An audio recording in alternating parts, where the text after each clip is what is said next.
Ito ang kasaysayan ng isa sa pinakasikat na singer sa buong Pilipinas. Papaano niya nabuo ang kantang Anak? Totoo bang dinaya siya sa Metro Pop Contest? Bakit siya nagdesisyong tumigil sa pagkanta at sino ang kaibigan niyang tumulong sa kanya? Sino-sino ang kanyang nakaugnayan at bakit ito naging kontrobersyal? Kilalanin natin si Freddy Aguilar. Tara, alamin natin sa history. Panimula, si Ferdinand Pascual Aguilar ay ipinanganak noong 5 ng Pebrero 1953 sa Santo Tomas, Isabela sa Cagayan. Kilala siya bilang ang sikat na mga awit na si Freddy Aguilar, na siyang sumulat at umawit ng classic hit song na pinamagatang Anak. Ito ang magiging best-selling Philippine music record of all time. Makakabenta ng 33 million copies sa buong mundo at ito din ang tanging kantang Pilipino na itatranslate sa 51 lengguwahe. Ang kanyang ama na tinatawag niyang Papang ay si Gregorio Aguilar, Chief of Police sa kanilang lugar. Ang kanyang ina naman ay si Salud Pascual Aguilar, isang housewife, at ang kanyang lolo ay Vice Mayor ng kanilang lugar. Panganay si Freddy sa 5 magkakapatid. 2 silang lalaki, siya at si Tony Boy, na isang master chef sa Sweden. Mahilig din daw itong kumanta pero kinumbinsi niya itong huwag nang tumuloy sa pag-awit dahil naiinsulto siya para sa kanyang kapatid. Isang beses daw kasi, nang sikat na siya ay inaya siya ni Tony Boy na kumanta sa isang folk house. Pero pagdating ni Freddy, nakita niya ang poster sa labas kung saan napakaliit ng pangalan ng kanyang kapatid at ang pangalan niya ay lampas triple pa ang laki. Nakalagay dito, Tony Boy, brother of Freddy Aguilar. Matapos daw nito ay kinausap niya ang kapatid na hindi tama ito at ine-exploit siya. Kinausap din niya ang may-ari at sinabing okay lang naman na gamitin ang pangalan niya pero huwag naman sanang ganon ang gawin sa kanyang kapatid. Ang 3 babae naman ay sina Zoraida na siyang sumunod kay Freddy at graduate bilang isang chemist. Nagtuturo siya bilang isang profesor sa University of Arkansas. Kabataan, dahil lumaki sa pamilyang may posisyon, hindi nakatakatang lumaki si Freddy sa isang maluwag na pamumuhay. Katunayan noong bata siya ay mayroon siyang sariling bodyguard upang siguraduhin na hindi siya makararating sa dagat dahil sa sobrang kalikutan. Maaga daw nalaman ni Freddy na siya ay may talento sa pagkanta dahil parehong may mataas na posisyon ang kanyang papang at lolo ay madalas maraming bisita sa kanilang bahay. Sa edad na 5 taon ay madalas daw siyang tawagin ng kanyang papang upang kumanta pati na rin sumayaw para sa kanilang mga bisita. Kwento niya ay hindi daw siya gaya ng ibang bata na mahihiya at kukubli sa gilid. Agad daw siyang nagtatanghal para sa mga ito. Sa edad na ito ay nangarap si Freddy na maging gaya ng kanyang ama na isang pulis o kaya ng kanyang lolo na isang sundalo dahil magandang tingnan ang kanilang mga uniformeng suot. Pero isang aksidente ang babago sa kanilang pamilya. Ang kanyang ama ay mahilig sa pangangaso o hunting. Isang araw ay nangaso ito para sa isang baboy ramo. Nabaril niya ito ngunit nang tumakbo ay hinabol ito ng kanyang ama at nakipagbuno. Malubhang nasugatan ang kanyang ama sa proseso, kaya dinala ito sa Maynila upang malapatan ng lunas. Pero dahil sa lala ng natamong pinsala, ay matagal siyang naratay bago tuluyang gumaling. At sa panahong ito ay naubos lahat ng kinita at naibenta na din ang mga ari-arian ng kanilang pamilya. Sa edad na 7 taong gulang ay lumipat ang pamilya Aguilar sa Santa Mesa, Manila, kung saan naroon ang kanyang ama. Malaki ang naging pagbabago sa kanilang pamumuhay. Isang bagay na hindi pa lubusang maintindihan ng batang si Freddy. Nagtataka siya kung bakit mula sa malaking bahay ay lumipat sila sa mas maliit at naging payak ang kanilang pamumuhay. Ang kanyang birthday na dati ay maraming handa at maraming bisita, ngayon ay hindi na sineselebrate at wala nang handa. Minsan pa nga daw ay naranasan nilang makitira sa mga kamag-anak. Dahil sa laki ng pagbabago, akala daw niya ay hindi na siya mahal ng kanyang mga magulang dahil wala naman daw nagpaliwanag sa kanya na kaya sila napunta sa ganoong sitwasyon ay dahil naubos ang ipinundar ng kanyang ama sa pagpapagamot ng maratay ito. Aniya, yan ang problema sa bata kapag di mo pinaliwanagan. Nagkakaroon siya ng sarili niyang concept na ganito siguro yun. Habang dumadaan ng mga taon ay nag-iiba na din ang pangarap ni Freddy. Nang magsimula siyang mag-aral ay nakilala na din niya ang iba pang mga bata. Sa mga naging katropa niya dito, nakuha ang palayo na Freddy. Ang tawag daw kasi sa kanya sa bahay ay Ferdy mula sa kanyang pangalang Ferdinand. Pero nabubulol daw ang mga kaibigan sa pagbibigkas nito kaya iminungkahi ng isang kaibigang nagngangalang David na Freddy na lang ang gamitin niya dahil mas madali itong bigkasin. Nagustuhan naman ni Freddy ang tunog ng pangalan kaya pumayag din siya. Ang tema naman ng musika noong panahong iyon ay nag-iiba na din. Aniya, na-inlove siya sa mga tugtugan gaya ng kay Fred Panopio, Ruben Tagalog, Pilita Corrales at sa banyagang musika naman ay kay Elvis Presley, Cat Stevens at James Taylor at marami pang iba. Habang nadadagdagan ang kanyang edad ay tila mas nagugustuhan niyang tumugtog na lamang ng tumugtog. Hindi niya daw maipaliwanag pero musika daw ang hinahanap ng kanyang buong pagkatao. High school ay tuluyan nang nawala ang pangarap ni Freddy na maging pulis. Ang nais niya ay kumanta na lamang. Nagsimula na din siyang magpahaba ng buhok. Sa edad na 14 ay ninanais niyang matuto ng maggitara. Ngunit tutol ang kanyang ama. Gusto daw nitong mag-focus siya sa pag-aaral. Sa kabila nito ay nagsimula siyang magsulat ng sariling kanta. 17 taong gulang na daw siya nang matutong maggitara. Noong panahong ito ay pinilihan ng gitara ang kanyang nakababatang kapatid na si Zoraida para sa isang school project. Nang matapos na daw ang project ay nakadisplay na lamang ang gitara at walang gumagamit. Ang ginawa ni Freddy ay kinuha niya ito upang aralin. Aalis ng bahay ang kanyang papang. Kailangan niyang maging maingat dito dahil kapag nahuli siya ay pingot ang abutin niya at magagrounded siya ng ilang araw. Hindi siya maaaring lumabas at pagbabasahin lamang ng libro buong araw. Sa sariling sikap ay inaral ni Freddy ang mga chords gamit ang mga songbook, partikular na ang Jingle Magazine. Ito ay yung mga magazine na naglalaman ng lyrics at iba pang mga kanta na may kalakip na guitar chords. Dahil walang nagtuturo sa kanya ay hindi niya alam na mali pala ang basa niya dito, pati na ang placement ng kanyang mga daliri. Kaya masunod man niya ang tugtog ay baliko at baliktad ang posisyon ng kanyang mga daliri. Ngunit sanay at komportable na daw siya dito. Kaya hanggang sa kanyang pagtanda ay ganoon pa rin ang gamit niya dito. Madalas nga daw siyang tinatanong ng mga kabataang nanonood sa kanya upang matuto kung anong chords ang ginagamit niya dahil naguguluhan naman ito sa placement ng kanyang mga daliri. Unang paglalayas. Ang alam ng karamihan ay 18 taong gulang siya nang maglayas sa bahay. Pero ang una niyang paglalayas ay noong siya ay 14 pa lamang. Ang kwento, mayroong inaanak na dalaga ang kanyang papang na kinuha nito upang magtrabaho sa kanila para matulungan ang pamilya nito. Naging nobya niya ang dalaga pero nahuli sila ng kanyang papang at sinabihan siyang ipapakasal sa dalaga kapag nabuntis niya ito. Dahil sa takot na baka nga ipakasal siya ay nag-alsa balutan si Freddy at tumungo sa bahay ng kanyang lolo at lola sa Isabela. Natatawa niyang ikinuwento na sinabi ng kanyang lolo na bakit doon siya umuwi. Kung ipapakasal siya ay siguradong doon siya unang hahanapin. Kaya naman matapos ang isang linggo ay pumunta siya sa bahay ng kanyang Tito Carding, ang nakatatandang kapatid ng kanyang papang. Mahal na mahal daw siya nito at konsentidor din. Puro lalaki din daw ang mga anak nito at lahat sila ay tuwang-tuwang makita siya.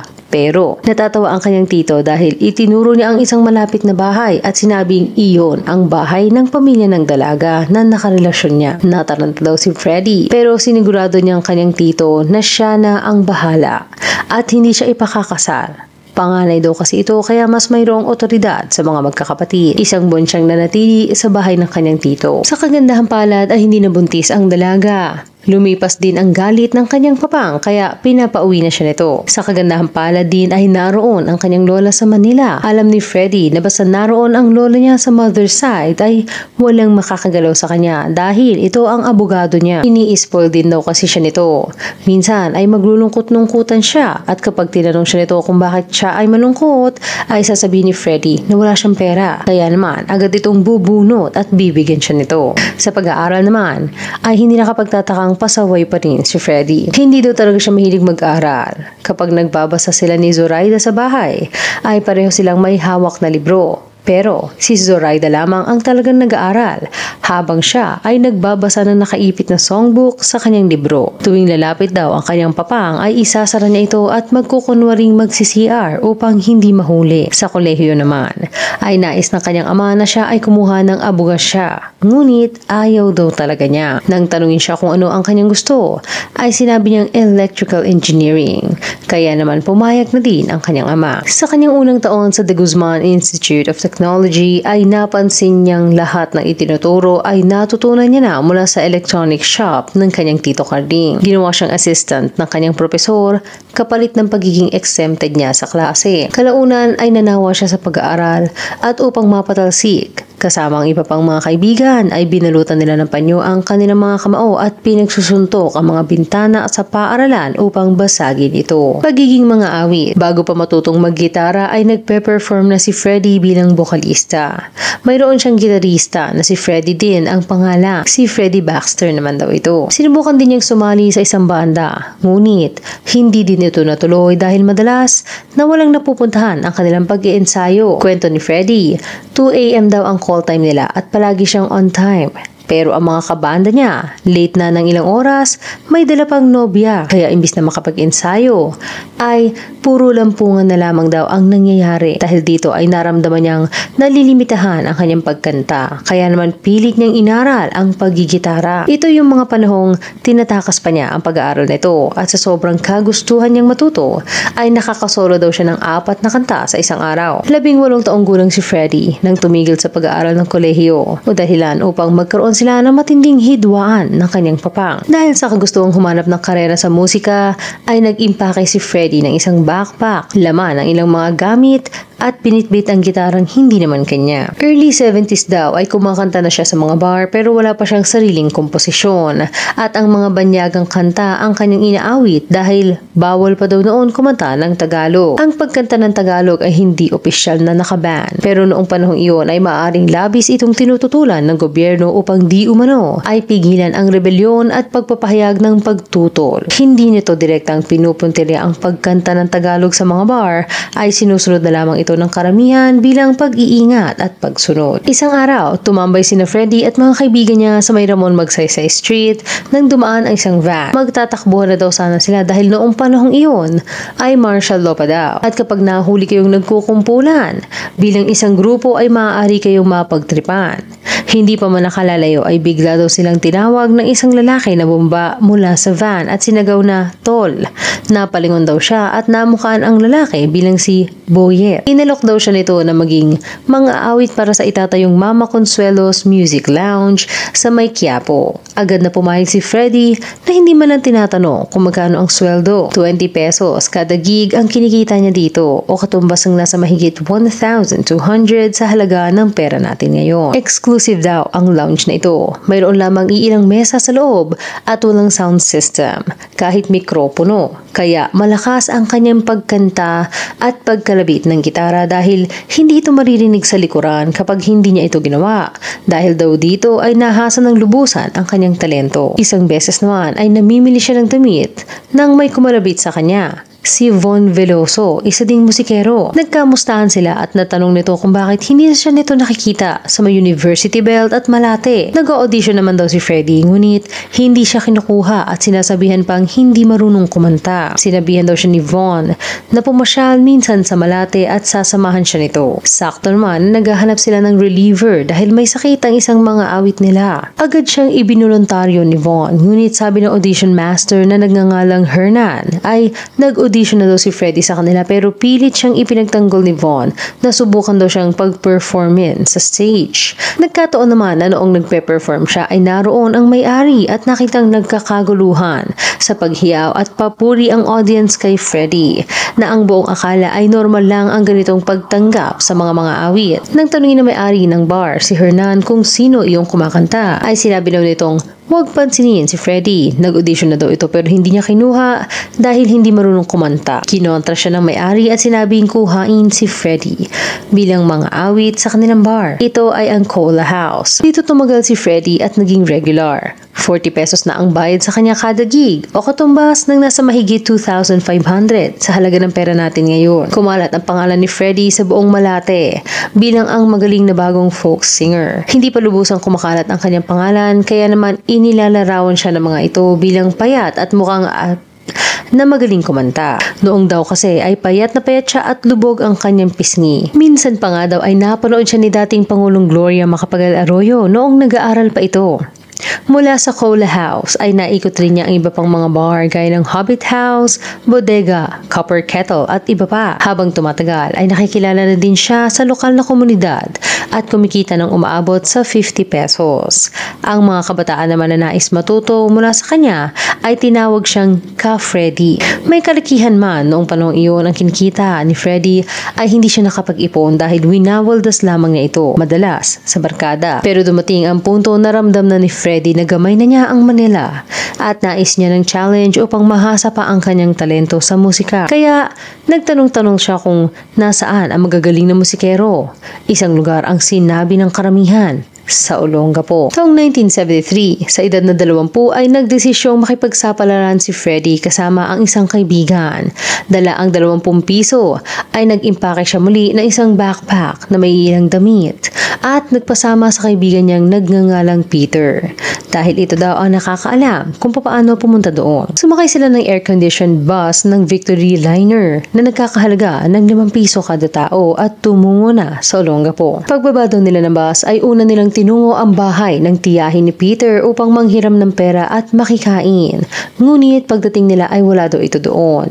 At ang natirang pagkain ay bahaw na lamang at 5 paksiw na galunggong. Kaya naman, pinagtiyagaan na nila ito upang maibsan ang kanilang gutom. Buti na lamang ay paboritong ulam ito ni Freddy. Biguman sa unang plano ay wala silang ibang pagpipilian kundi sumakay ng jeep na nagkakahalaga ng 25 centavo kada tao ang pamasahe papunta sa Magsaysay Drive kung saan naroon ang napakaraming entertainment hub. Nag-aagaw dilim na nang dumating sila. Parang pelikula daw na bumilis ang kabog ng kanyang dibdib dahil sa excitement. Pagbaba daw nila ng jeep, bit-bit ang kanilang mga gitara ay nagsimulang magbukasan ang mga neon lights. Sinabi niya kay Peter na para siyang nasa langit. Pakiramdam niya, ito na ang lugar para sa kanyang tugtugan. Ngunit panandalian lamang ang excitement at agad mapapalitan ng pangamba at gutom matapos silang sunod-sunod na tanggihan dahil puro babae ang hinahanap ng mga bar doon. Sa kabiguan ay humingi ng tulong sa may kapal si Freddy.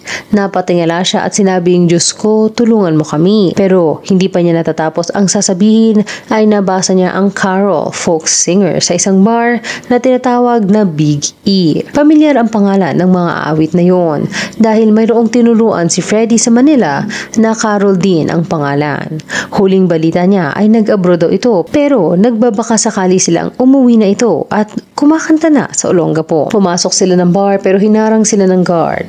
Sinabi nilang kilala nila ang singer pero bawal daw pumasok kapag hindi iinom. Kaya naman upang tipirin ang paubos na nilang budget ay umorder sina Freddy ng isang beer na nagkakahalaga ng piso kada bote at hinati nila ito sa 2 baso. Ang sama daw ng tingin sa kanila ng waiter, lalo na kapag binabalikan sila nito at makikitang hindi nababawasan ang laman ng baso. Talagang mula ulo hanggang paa daw ang tingin nito sa kanila. Maya-maya ay lumabas ang isang babae pero hindi nila pareho namukaan ito. Pero nang magsimulang kumanta ang babae ay nakilala ni Freddy ang paraan nito ng pag-awit. Aniya ay iyon daw ang tinuro niyang estilo kay Carol kahit iba na ang itsura nito. Tinawag nila ang waiter na lalo pang nainis nang humingi sila ng papel at ballpen dahil akala nito ay magre-request pa ng kanta ang dalawa. Pero binigyan naman daw sila nito. Sinulat ni Freddy sa papel, "Carol, kung natatandaan mo, ako yung kaibigan mo, si Freddy Aguilar. Nandito ako ngayon." Laking tuwa daw ni Freddy nang dalahin ng waiter sa harap ang papel at inilapag ito sa harapan ni Carol. Ngunit, mayroon din nagsidatingan na iba pang waiter at natabunan ang kanilang papel. Kalaunan ay narating din ni Carol ang kanilang papel. Lumiwanag ang mga mata nito at pinakilala siya sa audience bilang kanyang kaibigan at mentor na magaling kumanta. Nag-jam daw sila ni Carol at habang kumakanta ay nagpituhan daw ang mga kano sa lugar at naghagis ng mga pera. Pero akala niya dahil ito kay Carol. Pagkatapos ng isang kanta ay umupo ng muli si Freddy sa kanilang table. Hindi pa man nagtatagal ay nilapitan sila ng waiter at sinabing ipinatatawag siya ng may-ari na tinatawag nilang Bunso. Kinabahan si Freddy dahil akala niya ay mapapagalitan pa sila. Matapos ang interview ay nalaman niyang isa pala sa pinakamalaking owner ito ng mga bars doon. Dahil walang kakilala o kaanak ang mga dayo ay inareglo daw daw nito ang kanilang tutuluyang hotel at nilibre ng makakain sa isang restaurant para kinabukasan. Binigyan pa daw siya nito ng 50 pesos at sinabing bumalik sa susunod na buwan dahil kukunin siya nito bilang singer sa ipinagagawa niyang folk house. Bago umalis ay binigyan siya muli nito ng 50 upang mag-bar hopping sa mga lugar at mag-obserba. Magkahalong lungkot at saya ang kanyang naramdaman. Malungkot dahil nakakuha man ng trabaho ay mapipilitang bumalik ng Manila. Noong gabing yon ay nagsimula silang mag-bar hopping upang panoorin ang magagaling na mga banda. Pero wala daw folk singer sa Magsaysay. Lahat ng mga ito ay nasa Rizal Avenue.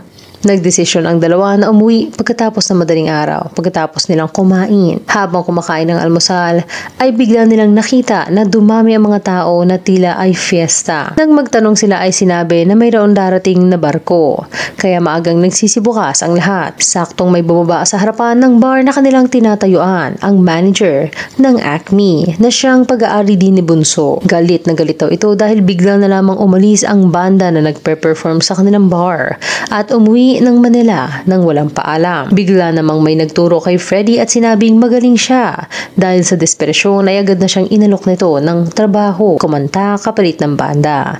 Ngunit tinanggihan niya ang manager dahil kakainin daw siya ng buhay ng magiging ka-alternate niya na isang soul band. Samantalang siya ay nag-iisa na folk singer pa. Pero nang alokin ng 60 pesos na sweldo, libreng hotel at pagkain ay pumayag na siya. Paliwanag ni Freddy ay kinakabahan daw siya noon dahil galit daw ang mga Black Americans sa mga folk singers. Pero ito daw ang karamihan ng parokyano ng bandang kanyang nirelyebohan. Para sa kanyang set ay kinanta ni Freddy ang Father and Son ni Cat Stevens. Naghiyawan daw ang audience at biglang nagbatuhan ng pera. Tinamaan ang kanyang gitara. Kaya naman ay umalis ng stage si Freddy sa pag-aakalang hindi siya nagustuhan ng mga ito. Sa Manila daw kasi, kapag hindi ka nagustuhan ay babatuhin ka ng pera na ang ibig sabihin ay iyan na ang pamasahe mo, umuwi ka na. Sinalubong siya ng manager na nag-aalala kung bakit bigla siyang umalis sa stage. Nang maipaliwanag ni Freddy ang dahilan ay sinabi nitong sa Olongapo ay kabaliktaran ang ibig sabihin nito. Sign daw ito na gusto siya ng audience at baka napalakas lamang ang bato kaya tinamaan ang kanyang gitara. Bumalik si Freddy sa stage at ipinagpatuloy kung saan siya tumigil. Lalo daw nagpituhan ng mga audience at nagpatuloy sa pagbabato ng pera. Pagkatapos ng kanyang set ay mas malaki pa daw ang nakuha niyang tip na nagkakahalaga ng 200 pesos. Sinabihan din siya ng manager na siya nang ipapalit sa banda at bukas na bukas ay papagawan siya ng banner. Dahil sa tuwa ay agad na umuo si Freddy. Pero dahil dito ay nagkaroon siya ng maraming kaaway. Automatic ng kaaway na siya ng lahat ng miyembro ng banda dahil isang insulto na ang grupo nila ay napalitan ng iisang performer. Sa panahong ito ay mas matanda na at mas nagmature na ang isipan ni Freddy. Nagsimula na siyang magpadala ng pera sa kanyang pamilya sa Manila upang makatulong sa pinansyal na aspeto at humupa na rin ang tampuhan nila ng kanyang ama bagamat hindi pa sila nagkakaharap nito. Masayang tumugtog sa Acme si Freddy hanggang isang araw ay pinatawag siya ni Bunso. Dismayado nitong sinabi na pinagkatiwalaan kita Freddy, traidor ka pala. Takang-taka si Freddy kung ano ang sinasabi ni Bunso, kaya naman diretsang sinabi nito na ka pala. Puro daw ipinagbabawal na bisyo ang kanyang kwarto. Mayroon palang nagplanta ng mga ito. Labis na itinanggi ito ni Freddy. Wala daw siyang pera para sa ganoong bisyo dahil lahat ng kinikita niya ay iniipon niya at ipinadadala sa kanyang mga magulang bilang panganay. Ay ipinantutulong daw kasi niya ito sa kanyang papang upang mapag-aral ang kanyang mga kapatid. Ngunit hindi naniwala si Bunso sa kanya. Kaya sa isang iglap ay nawalan ng trabaho si Freddy. Kumalat din sa Olongapo ang kasalanang hindi naman niya ginawa. Nag-audition siya sa iba. At nang mayroong tumanggap sa kanya ay balik sa 40 pesos ang kanyang sweldo. Nawala na din ang iba pa niyang benepisyo gaya ng pabahay. Nagsimulang mangupahan si Freddy sa isang maliit na kwarto na nagkakahalaga ng 30 pesos kada buwan. Aniya ay masusukat mo sa ilang dipa lamang ang laki nito. Sapat lamang upang magkaroon ng kama na mahihigaan at maliit na espasyo para sa pinto. Muli ay natanggap natanggal siya dito at nakapasok naman siya sa Butterfly Club. Dito ay naging nobya niya ang cashier na sinabing ibabalik sa 60 pesos ang sweldo niya kapag napalakas ang kanilang folk house. Na nagawa naman ni Freddy dahil marami siyang kano na parokyan mula sa ilang buwang pag-perform niya sa Acme. Nagsipuntahan ng mga ito sa bago niyang pinagtatanghalan, pero nang hingiin na niya ang 60 na sweldo ay paulit-ulit siyang sinabihan ng kanyang nobya na sa susunod na buwan na lamang. Pinagbibigyan na lamang ni Freddy ang babae dahil nobya niya ito, pero kinukuha na daw ulit siya sa Magsaysay sa Sixth Sense Club. Nang bumalik sa Magsaysay ay bumalik na rin sa 60 pesos ang sweldo niya. Dito na siya nanatili hanggang sa sumikat siya. Pero papaano siya sisikat?